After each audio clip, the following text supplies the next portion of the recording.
We live, baby. You want to do the intro? What's up, world? This is your girl, Bree, aka Bree Woo. I took my co-host template over here. Hope he doesn't mind. Yes, we are here, the business of love. I was about to say, you ain't gonna let me introduce myself? Of course. Jeez. It's the one y'all really came for, DJ Dark King, aka King, the gym dropper himself. Oh, he had a little Yeah, I added the little razzle dazzle. You feel me? Yeah. It's cool though because this episode is actually going to be what I hope is an enlightful conversation. We kind of have two different stances on this: religion and relationships. So it's very interesting. Like I said, super enlightening. And I hope, that we can come to a common ground with a lot of this. So. Definitely interested in, hearing what you got to say. Yeah, I already left the conversation. Yeah, Nah.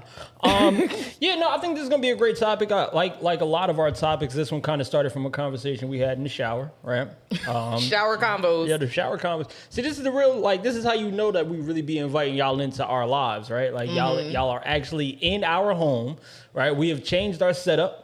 Mm-hmm. We are now doing this at our kitchen dining room table area. Island thing, right? So, but the kitchen area is like the heart of the home. Mm-hmm. So, you know what I'm saying? We wanted to bring y'all here. You feel me? And if y'all like that, do us a favor. Hit the like button. You know what I'm saying? If you ain't subscribed yet, I don't know what you're waiting for, but you might want to hit that button too, because we got a lot more coming. I got a lot of work to do with some of these edits and whatnot, but we do have a lot more content coming, and I think that this conversation is definitely going to be riveting. I think it's I think it's going to be interesting for a lot of people because religion is such a taboo topic, in the sense that people don't want to say how they really feel because they fear offending someone else. Yep. Or more so, they fear being judged by someone else. Right, for their own personal beliefs and whatnot. So I think that this topic is going to be one of those that kind of just give people the freedom to express themselves based on whatever belief they have. Okay. Because I don't think we're going to speak too much about a specific religion. It's kind of just the idea of it being in relationships and kind of what it plays, the role that it plays, etc. So. I'm going to let you keep swinging at this, right? You started us off with a decent intro, and it wasn't nothing like mine, but it was cool. He's being shady already.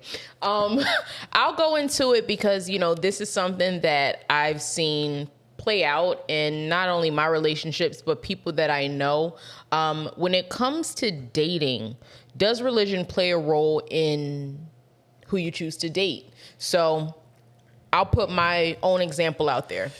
I cannot date an atheist, period.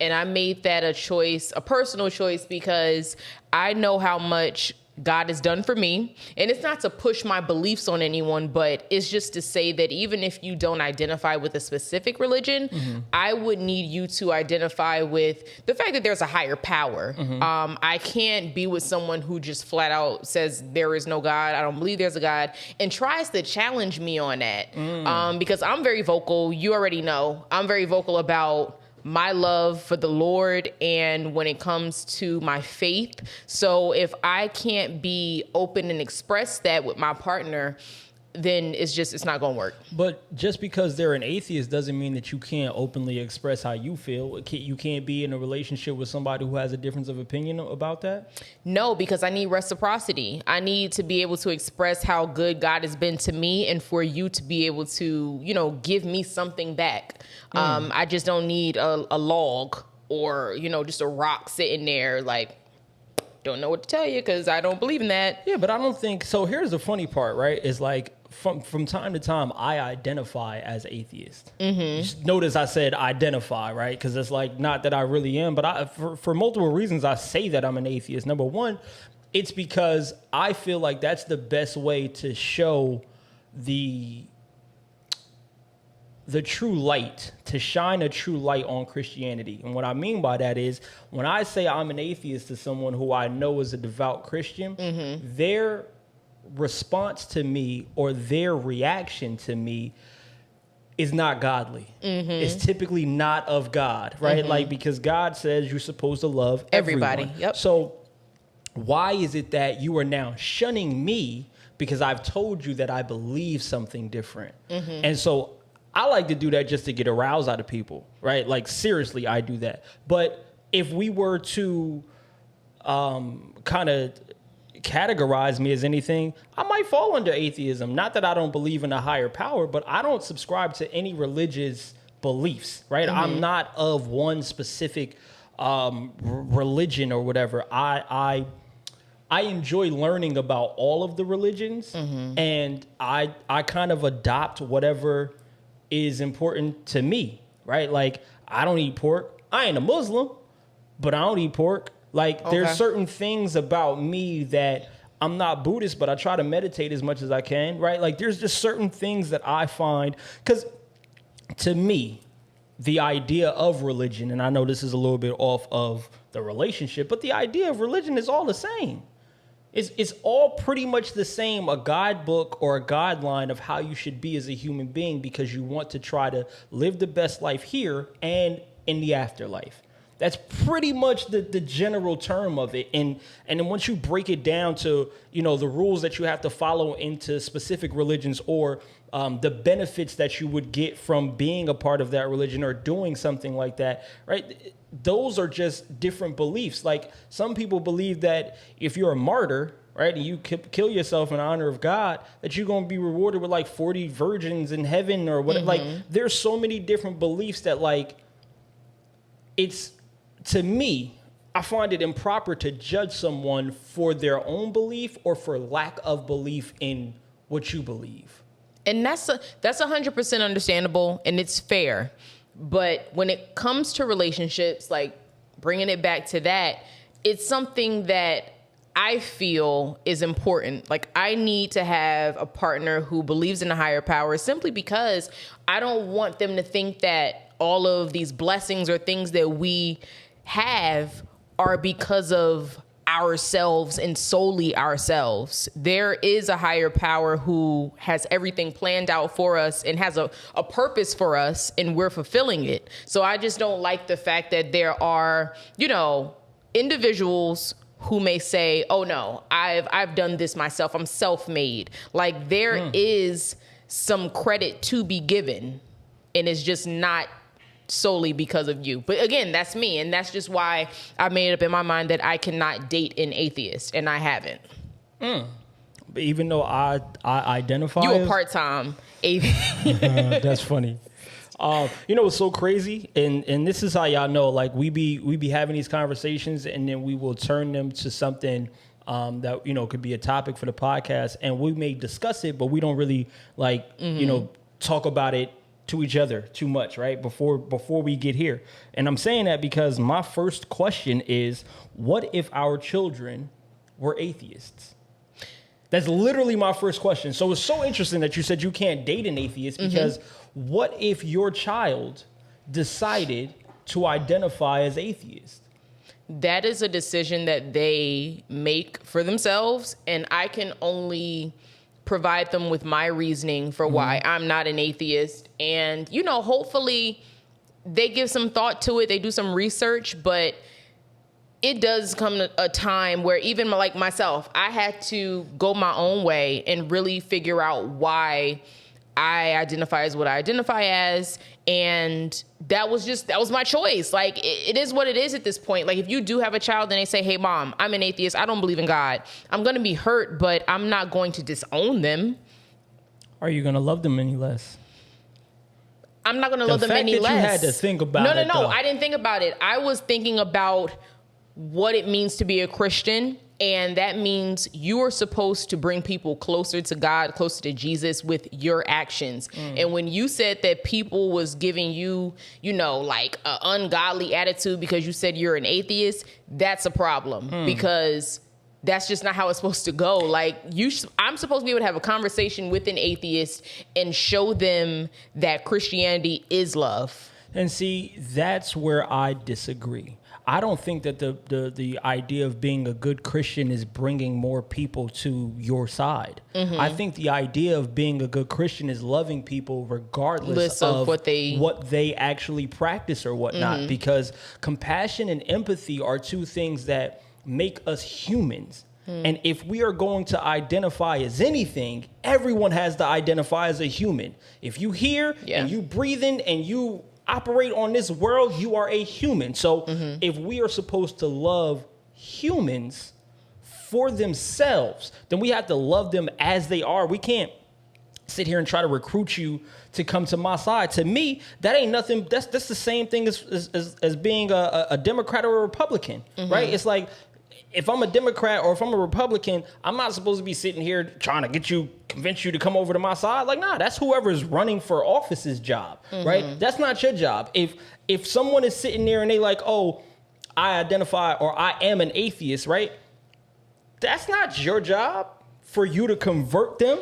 Now, if you was a preacher, I could see that. If you felt like you were called to be a steward of God's word, and that's what you did for a living, that's what you devoted your life to, then so be it. But if you are a student of Christ, not a steward, a student, meaning you are learning and digesting and still growing, right? Because that's the craziest part about it to me, is like, why am I going to try to convince someone to come to my side, knowing that I have my own imperfections, knowing that the church in and of itself has its own imperfections? For me, I'd like to be more open-minded to find out what made you go there.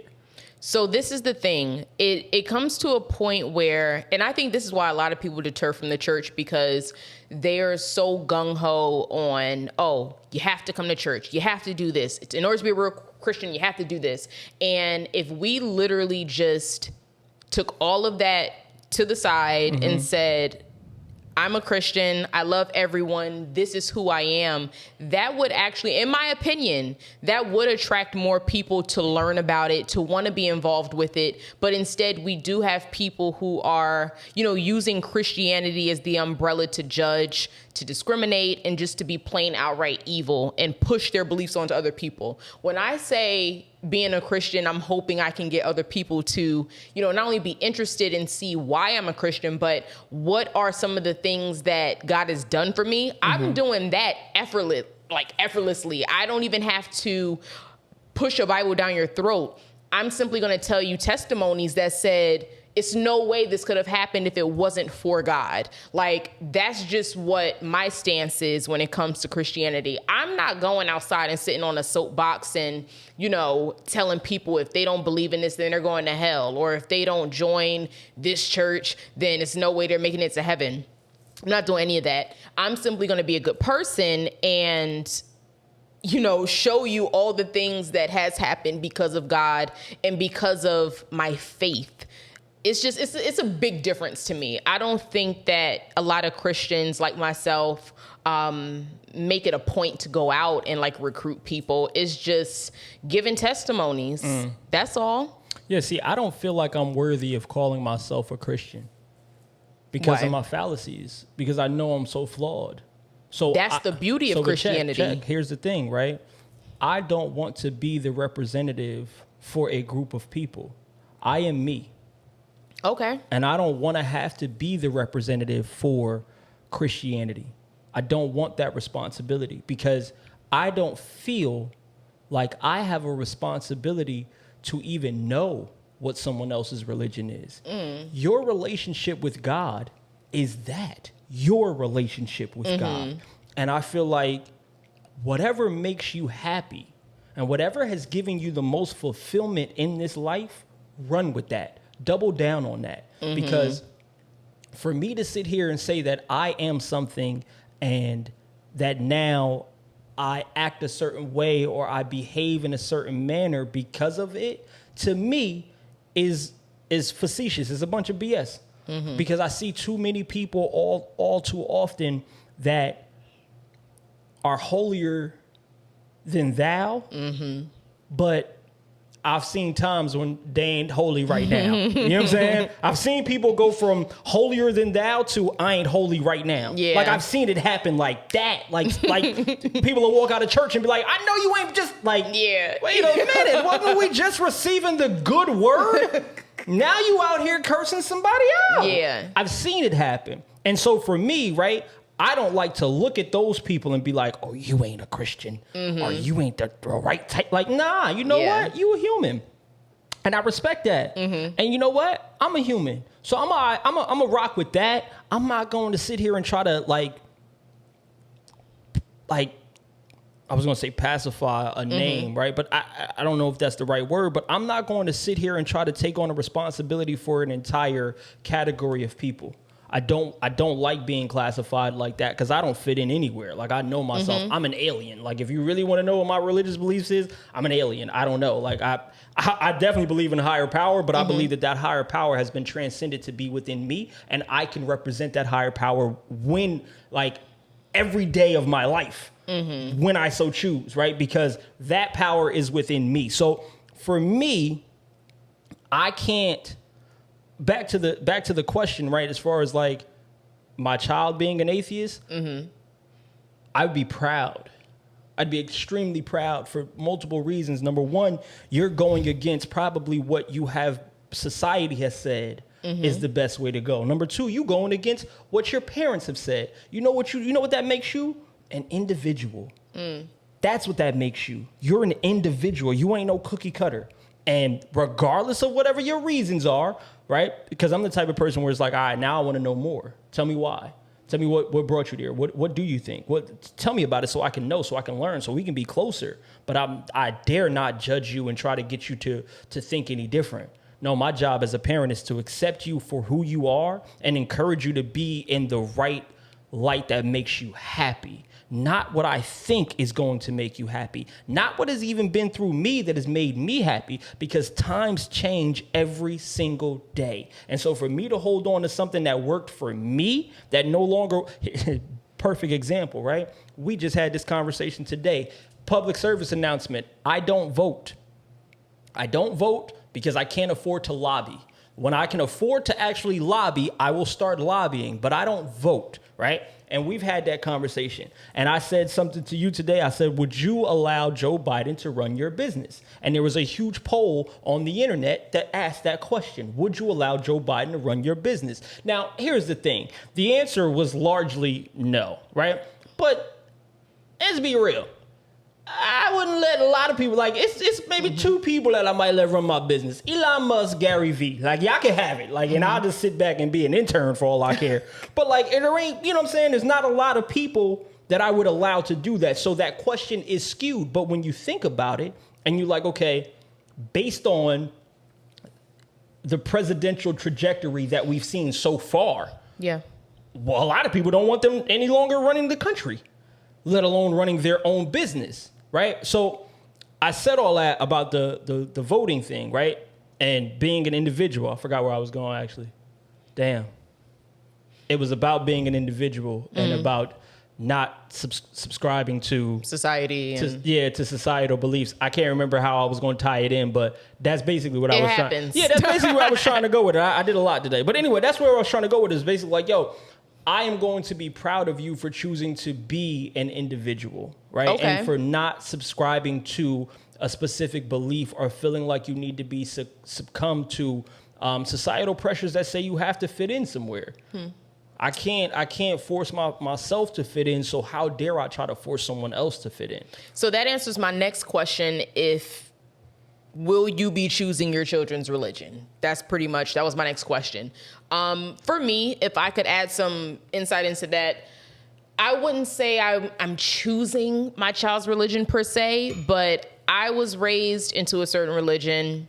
It's only my human nature to bring my child into it. I mean, hypothetically, if they do choose to be atheists down the line, I'm assuming they've done research and they've made that decision with valid reasons, because I'm not going to lie, raising a child, I'm going to provide them with examples and tools as to why they should have a belief in a higher power. It's not going to be a force, but it is going to be something that's like, hey, you know, this is like this because of this. Effectively, yeah, I probably am going to end up choosing my child's religion because I'm going to be the parent that introduces them to it all. Let's learn about Islam. Let's learn about Buddhism. Let's literally sit down and read and learn together, and let's see what resonates with you as a human being. For multiple reasons, I'm doing that. Number one, I want my child to be cultured. And when you grow up and you travel this world and you meet people who don't think like you, it's easier for you to fit in if you can still speak their language. If you can say, you know what's crazy? I don't like identify as that, but I actually read that book. You know what I loved about it was this, is that, and the third. It gives that, you know, not only just a talking point, but a connecting point of being able to say, I may not believe what you believe, but I respect it enough to have learned about it. And so I know why I believe this. I'm not just following something because it's been placed in front of me and I'm following the steps of saying, this is what I am. This is what I'm going to be. This is how I know. Literally, let's break this all down.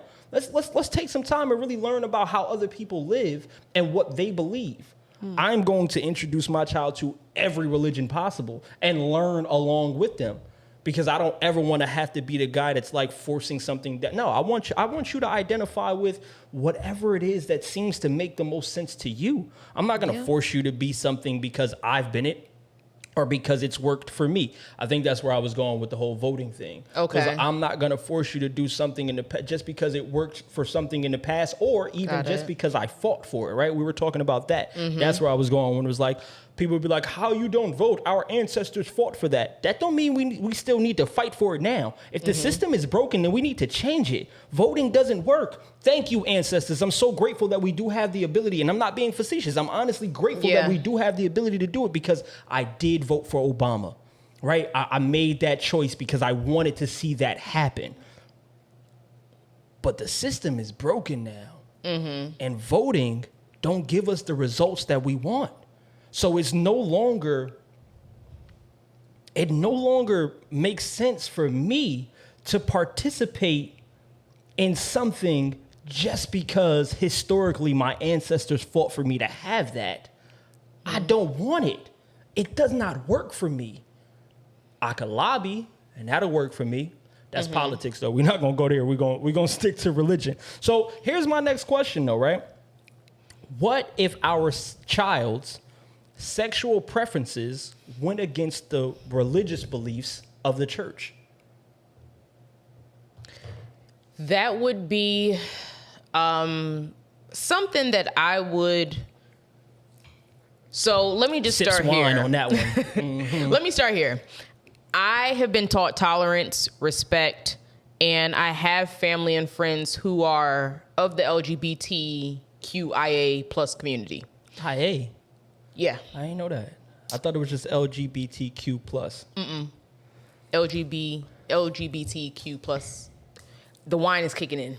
Yo, y'all got all the letters, yo. So for real, y'all got all the letters and all the colors. It's they got the rainbow, and now they got y'all out here just taking everything. But go ahead. Anywhom, yes. So I have a lot of family friends, you know, of the community, and I am very respectful and tolerant. However, if my child decided to identify as LGBT plus and said, hey, Ma, I know this goes against Christianity or whatever, you know, I'm coming out, then that's just what it is. Because as a Christian, you have to love everybody. Love is like one of the, you know, principles. So that wouldn't be an issue for me. I think the only issue would be trying to protect them from what I know is bound to come. The discrimination, the hate, it's coming. So now let's not talk about it on just a social sense. Let's talk about you have your child who is a part of that community, a well-respected community, a community that deserves the respect, and they go to somewhere where they're supposed to be feeling protected and loved, a church, and the preacher is telling them that they are wrong. That's why you have to be selective of where you go to church. And this is something that I've shared. The thing. Sometimes they have guest preachers, right? True. That could come up and start preaching and spewing all types of things that can make your child uncomfortable. And in that case, you have every right to go to that guest preacher or your home pastor and share the discomfort that you've had.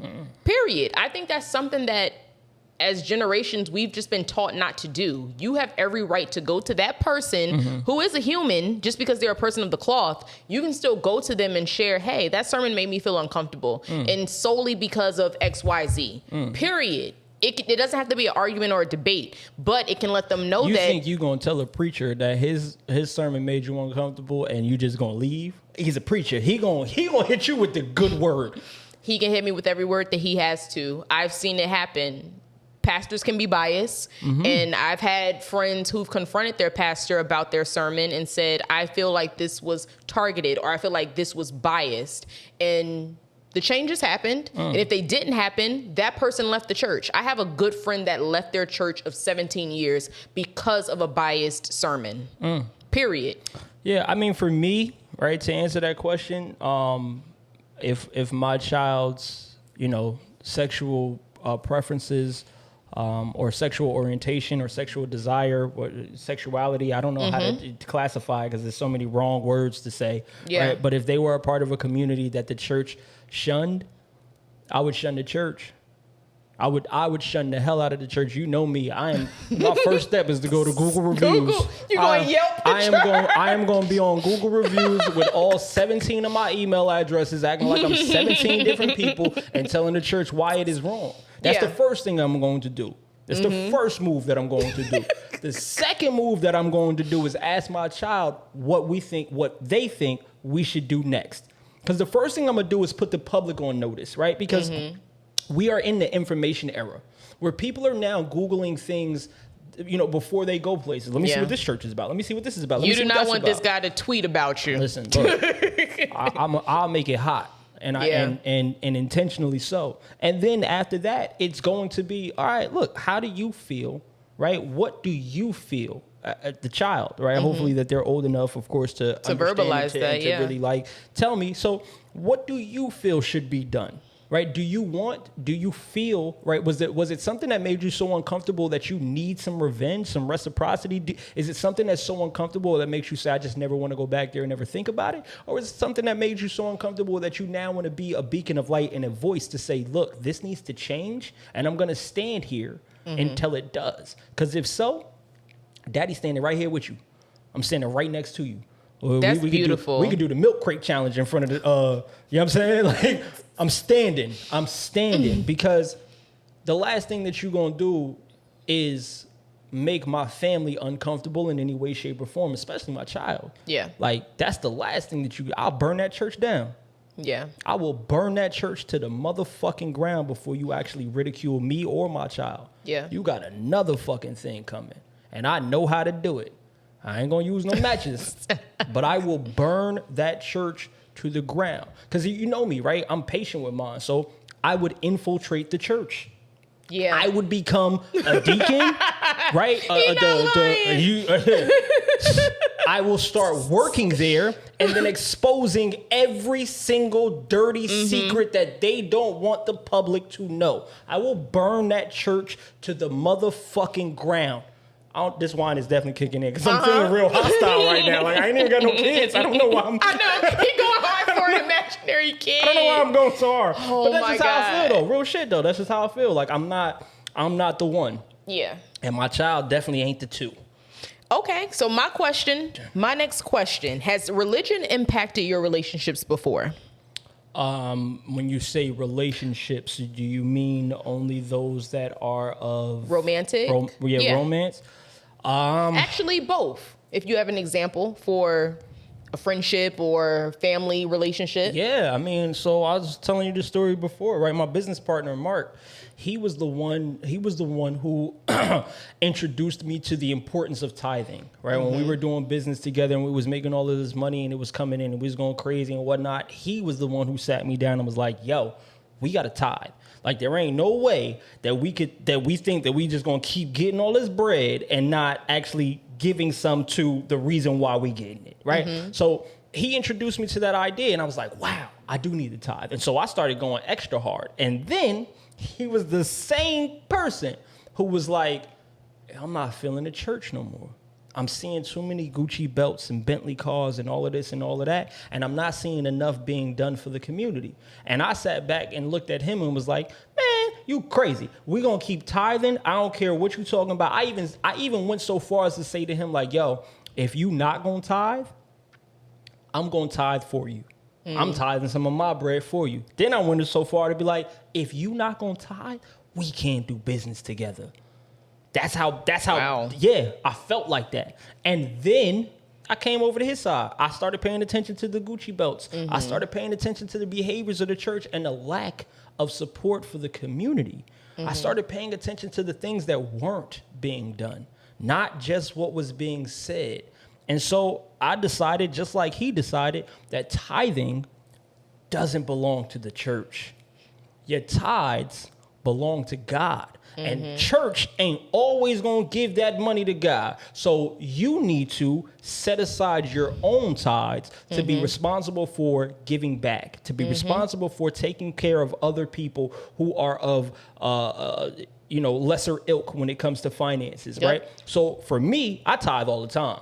I tithe incessantly. I just sent $50 yesterday on a GoFundMe for something. Like, I am the tither, but I don't do it in church. I do it for the people because God's message was that 10% of what you get needs to go back into. And the other thing, too, is like, y'all know how I feel when it comes to money, man. Money is a current, and it is currency, right? And it's meant to continuously flow. And so for me, I like to make sure that I have my money flowing to areas where I feel important and that I feel are above my own desire. I don't know the individual who I just GoFunded me for. I saw the link, I read the story, I gave the money. That was it. I didn't ask for anything. I didn't post about it. I didn't tell nobody except for just now, right? But like, that to me is true tithes. When you are doing it from your heart, because that's what God wants. That's what God is going to judge you when you get up there, right?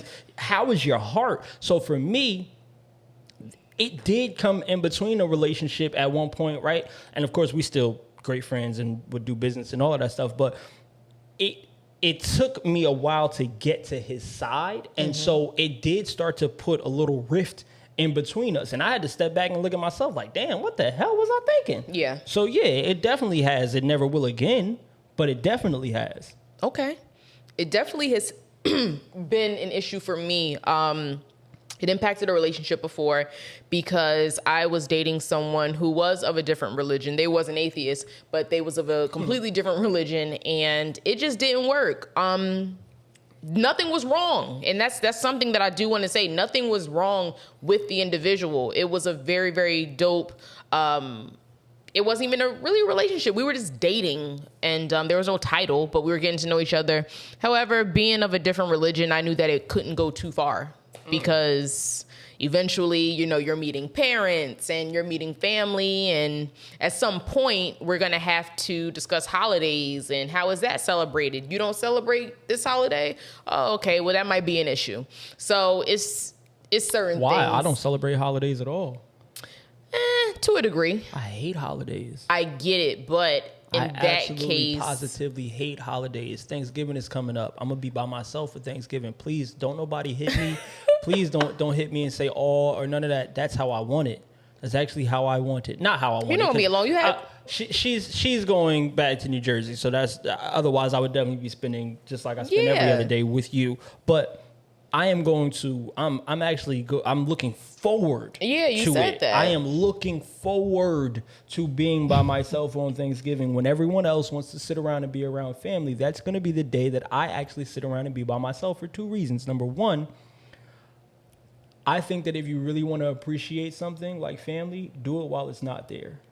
I'm going to reflect. I'm going to take time to really think about the moments. I'm going to call some people that I truly love and that I haven't spoken to and just say, what's up? I'm not happy Thanksgiving or nothing that I'm just saying, what's up? I'm touching base, right? Those are the things that I'm going to do. I'm going to reflect and whatnot, but I hate holidays. I hate following what everybody else is doing. Yeah.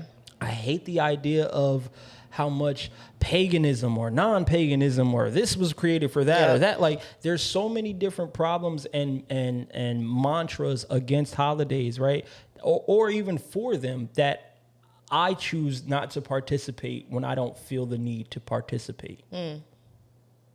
Okay. So fair enough. I mean, you saying like that was gonna be an issue for you and your old boo that you was talking to. So what's up? Like you feeling? No, look, one thing I can say about this relationship is that we've had these discussions early on.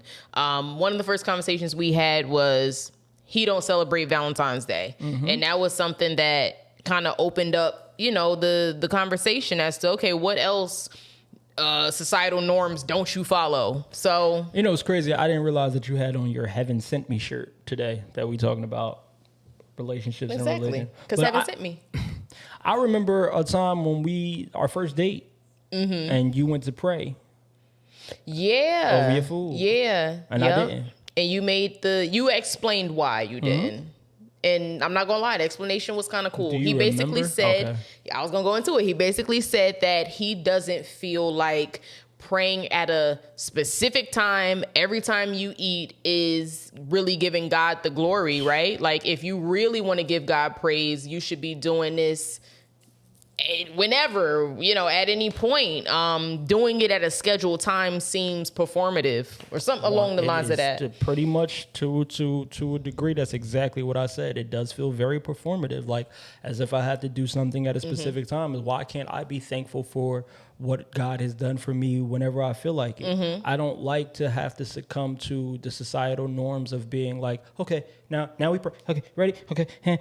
No. If I have a real relationship with God, I am going to speak to him on my terms when I need to, at all times, at any time. Like, it ain't like God can only hear me when it's food in front of me. Right. You know what I'm saying? Like, my cell service, my bills are paid. My cell service is good. I can talk to God whenever I feel like it. And so it ain't like I'm sitting here and I'm like not thankful for my food.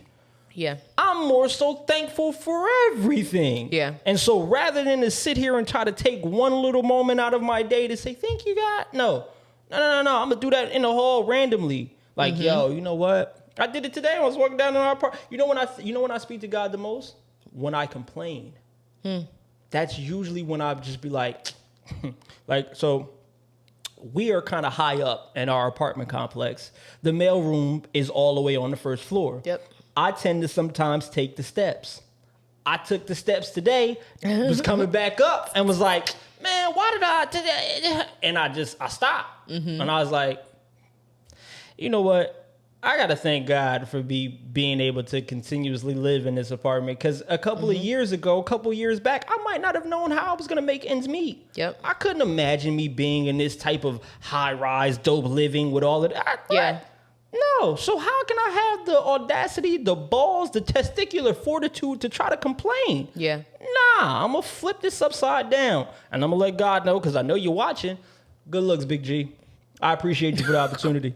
Not Big G. That's what I'm saying. I got a real relationship. You feel me? When you got a real relationship, that's how you know it's real. He know who I'm talking to. Big G. That's the only Big G in my, you know what I'm saying? In my call log. That's what I'm, you know what I mean? So yeah, that's just my mentality on it. It's like, yo, I'm just not succumbing to societal norms in any way, shape, form, or fashion. And to me, people just pray because they feel like it's the opportune moment to do so, or it's the right time to do so. And then it's like, now you just then you go back to being a heathen. That's true. But I'm not gonna lie. Somebody like me, I've been raised to do this since I was a child. So it's not even like I think about it anymore. It's just one of those things where it's like, okay, the food come, you pray. It's part of your subconscious now. It's a part of my subconscious, literally. And then, you know what? As I've gotten older, I've created my own relationship with God to where I have the moments like you, where I feel myself about to complain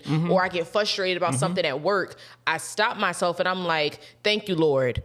Thank you. Hallelujah. Like those are the moments that are genuine to me because I really understand and appreciate the relationship that I have with God. It's not just the thing that I was raised into anymore. I actually understand it. And I think when you get to a certain point, when you're going to church, it's no longer you being forced. You actually want to hear the message. I don't know if you've had that point like as a teenager or whatever, but when I was about 14, that's when them sermons started hitting for me because real life started happening. So everybody's different. Your relationships there were moments are different. when I could definitely identify with that. I think I was a little bit older, right? I think I was probably in my 20s at that time when I started just going to church on my own outside of anybody else's decision. I was going to church by myself because I felt like I wanted to hear a message and I felt like I wanted to get closer to God and things like that. And then I realized the church, for me specifically, is not the place for me to do that. Salud.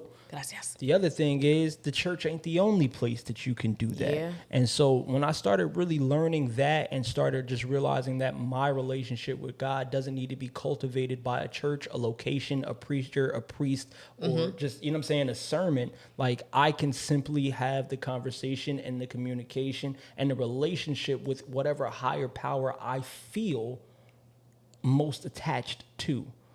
And so for me, it just became something that was like, I'm not going to go to church unless I feel the need to go there. And since then, I have not felt the need. As a matter of fact, since then, I've seen more reasons why I shouldn't be going there because we just found out I think I got ADD, right? And so if I'm in church and I'm seeing things that I'm like, I know you was in the club, lad. Like whatever it was. Hey, there's nothing wrong with being in the club, but I'm just saying, like, there are things that are going to distract me from getting the actual message, the relationship, the word, the whatever, because there's other people there. I don't need other people in my relationship with who I believe is the higher power.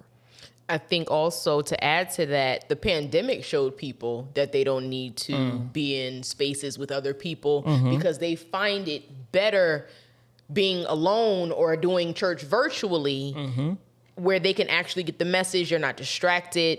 We were talking about the Holy Ghost and how people, when they catch it, it then becomes, and I hate to say it, but it becomes a spectacle. If you're doing church virtually or you're in a smaller space, you can actually get the message. You okay? I'm just burping, baby. You can actually get the message. You know it can't be an episode without me burping. What are you asking me if I'm okay for? No, so actually, I want to pose that question. Since the pandemic, have any of our viewers, have you chosen to go the virtual route with church? If you do worship, has it become virtual for you, or I'm interested to know all of y'all opinions about everything that we said, because I know most people don't agree with me or feel like I feel. And like I said, right, I'm cool with identifying as an atheist only because, and that's no disrespect to anybody who's really an atheist, right? But that's only because, not just for the juxtaposition that I get from somebody when they're like, oh, I'm a Christian. Like that's not the reaction isn't the only reason, but it's because I know I just don't simply identify with everything that you believe. I don't identify with all of the teachings of the Bible. I don't identify with every lesson that is being said or taught by these preachers or priests. I don't identify or agree with the way in which finances are being held in any church. However, I do feel and I do recognize that the church is a pillar in the Black community. The church is a place that has incited movements, political movements, historical movements, all because of people being able to meet and congregate in the church. I know for a fact that I've made valuable connections. As a matter of fact, the man who taught me how to do stocks, I met him in church. So, like, you know what I'm saying? The reason why I started DJing was because of church. So I could never sit here and talk bad about it. I can just tell you how I feel about some of the things that has happened and some of the things that I've seen, some of the things that I've grown through and where I am now. And where I am now is like, yo, each one teach one, man. Like be who you are, be comfortable with who you are, but be willing to learn from someone else's perspective because that's what makes you a better human being. Yeah. I agree. And on that note, I think, of course, as always, please subscribe, like, tell a friend. Keep going, though. Oh, I just wanted to, throw that in again. Oh, because I had another question for you. Okay. All right. What's the question? You done with your Yeah, because we gonna say it again. All right, so listen, let me ask you this. What is, outside of the relationship with God, give me 3 things that you've gained from the church. I just gave you 2 of mine, right? The guy who taught me how to do stocks and met him in church. The reason why I started DJing was because of church. So give me 3 things, and then I'll give you one more after you're done. So I have 2 positives and 1 negative. The first positive is being in the church has taught me fellowship, how to really put my head together with someone else and have a better result, right? Going to Bible studies, going to meetings in the church, and really learning how to increase my faith. That's 1. 2, I would say giving back. Church has taught me to give back in a capacity where you're doing it from your heart and you're not looking at it like, Lord, I just gave $50 to this. No, I gave $50. It's gone. That's it. It was on my spirit. It was on my heart. It's done. The one negative that I did learn about, being in church, but it helped me, was that pastors are human and they are going to do what their flesh tells them to do, even though they are a man or woman of the cloth. So don't be, that person who's putting that pastor on the pedestal and saying they can do no wrong, because they can, they do, and they will. I've seen it firsthand. We've had a conversation that I will not. I was going to ask you, like, do you want to detail that a little bit more? No. We've had a conversation that I will not detail. She holding back on y'all. I'm snitching. I don't care. She's holding back on y'all. Listen. It's a good story. If we get some comments, I'll share the story in a separate story time because it is very juicy. It's tea. But yeah, those are my 3 things. Okay. My last thing is showmanship. I learned showmanship from the church because I pay attention to timing, deliverance, and the way in which the word is being delivered, right? So being a preacher, you have to be a showman. Right, you have to. Number one, when I say showmanship, in order to be a showman, you have to know what it is that you're speaking about, because you have to be confident about it, right? Because they'll have like an iPad or a Bible up there or whatnot, but like the real good preachers is walking around and looking at people and stuff like that. And that's showmanship. That's mainly that you have to connect with whoever or whatever your audience is. And in order to do that, you have to be confident about what it is that you're speaking about. Yep. And so for me, showmanship kind of transferred to me being a DJ, right? And just being like confident to be able to stop the music and have a conversation with people and be able to control the crowd and the audience or whatever without needing any other backup. I can still entertain. Because you say some wild stuff. I used to say some wild I still say some wild stuff. Nah, your DJ days back in the day, you say some wild stuff. We gotta pull them clips back. Yeah, we're not putting them in here, but yeah, showmanship. And I know that that's not something that's like Christly or whatever the case may be, but I gotta say that, like, right, and we've had this conversation that, like, yo, if I were of another ilk, I would be a preacher, right? Because I do have the showmanship capability and I do know how to command an audience and a crowd and whatnot. So I just turned that into a different skill set for me and been able to make good money off of it. So those would be my 3 things, right? I was introduced to the man who taught me how the stock market works. It introduced me to the world of being a DJ, right? Like that story is interesting too, because we had Jam. I told you about that. So shouts to First Baptist, man, and Pastor Stories, because they did something for the youth that a lot of churches weren't doing at that time, which was they gave us a separate place to go. And so we were able to practice our own faith around like-minded individuals without having to be overshadowed by parents and their influence and whatnot. So it was super beneficial for me, not just in a networking sense, but in the idea of belonging somewhere and understanding what that, because at that time it's very important for a young individual to have identity. And so you learn about your identity by being around other people. I like you, I don't like you, I'm kind of like you, but I'm not like this. And so that was super important for me. But in Jam, they actually had a DJ, right, who would play nothing but, like, Kirk Franklin, the secular Stomp. gospel, right? Like the gospel with the 808s in it and whatnot. Yeah. So, and to me, it was cool, but I never really cared enough to be like, I want to do that. But they had an opportunity where he was moving. Now, he was a grown man, right? I was 14, 15. He was moving, and they asked, like, yo, who would step up and be our resident DJ? And I was like, yours truly. Put it on me. Little did I know, they actually were like, all right, cool. Take the equipment home for the weekend and practice. I booked my first gig with that equipment. Oh my God. I booked my first. It was cool. It was for somebody that was in the church. It was for her sweet 16. You know what I'm saying? So it stayed You kept within, it in the community. It stayed within First Baptist. You dig what I'm saying? Like, and then I brought the equipment back, and then I went and bought my own. But that was all because of church. That's awesome, though. And then again, right? Sheldon Wilson, I met him in church, and he was very well off financially. He had 5 kids of his own, but he decided that, right, he was being called to be able to introduce the youth to things that we would have never been able to see. Like I met Russell Simmons and got him to sign my book because Sheldon was one of his stockbrokers. So we went to his office, kicked it with him. Like literally, I'll never forget this because Russell Simmons told me, he was like, yo, he said my name wrong and I corrected him. He was like, okay, one day I'm gonna end up working for you. I can just tell. And that moment for me was like, how you know? Like, yeah, you're right. So those moments for me have been life-changing, right? And things that I could have never imagined or even asked for.